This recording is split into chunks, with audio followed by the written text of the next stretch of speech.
So, hello everybody. How is everybody on this Saturday?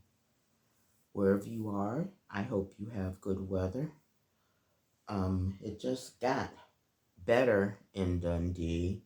We've had on and off rain since the video I posted with the hailstones and stuff, but other than that, it's pretty good.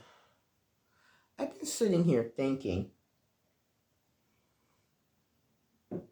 how weird it is that when you're little, when you're young, you think stuff will never change and you think you will never change. I remember being younger, sitting at the breakfast table with my siblings as my mother was making breakfast for us. And the background to my morning was the 6 a.m. news. And then in the evenings, I would come home, change clothes, do my homework. My mother insisted we change our clothes and do our homework, before going out to play or whatever. And then during dinner, the background was the 6 p.m. news. And on Fridays and Saturdays, when we were allowed to stay up late, assuming we could stay up till 11 p.m. without falling asleep, the other background was the 11 p.m. news. And I remember telling them, I'm never going to watch the news when I grow up. It's so boring.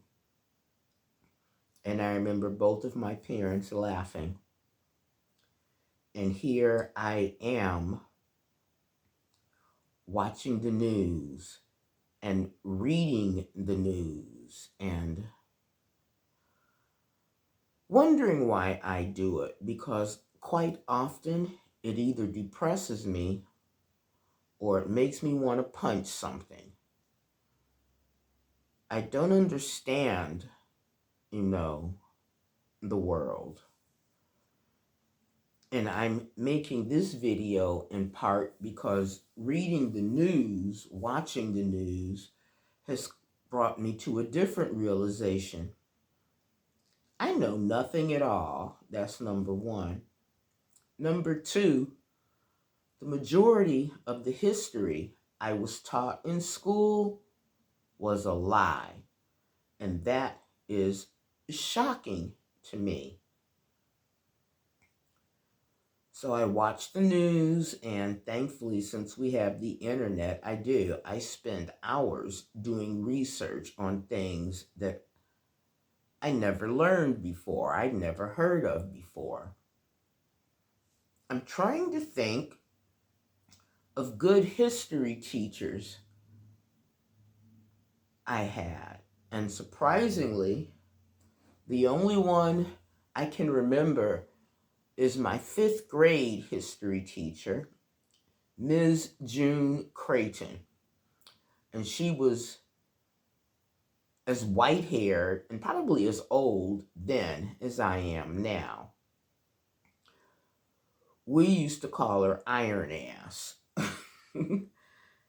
with the cruelty of children. She was never bothered by spitballs or, balls of paper thrown behind her back or unkind drawings of her on the chalkboard. She was a no-nonsense, down-to-business woman. And we would act up, but only to a certain extent. She got the nickname Old Iron Ass because once some children put some metal tacks on her chair, pointy part up, and she sat on them. And we were waiting on her to jump up in pain, but she never did. She never moved. She sat there, she took attendance, and then went, okay, open your textbooks to page 52. But I'm thinking about her recently watching the news because she was the only person who, made history alive. And she was the only teacher I ever had when we got to the section in my history book about slavery. It was 3 paragraphs. And we read those 3 paragraphs. And we got like 6 questions on it. And she says at the end, actually, it amounted to a lot more than that. But this is all that's in the book. It was from Miss Creighton, actually, that I learned about, China and Japan and what was then called Burma and stuff.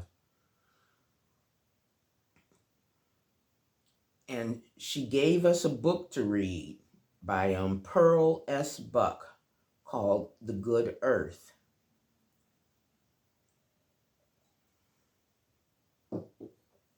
Anyway, I just wanted to share that with you because it's really, it's an eye-opener to me to discover how much history I'm ignorant of.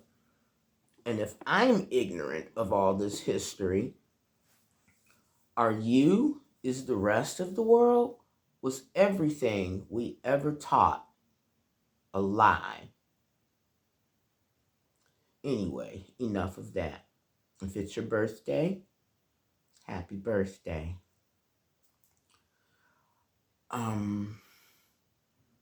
If times are hard, they will get better. That's all I can say. I can assure you it will get better. And until I drop my next video, as always, stay safe and live well.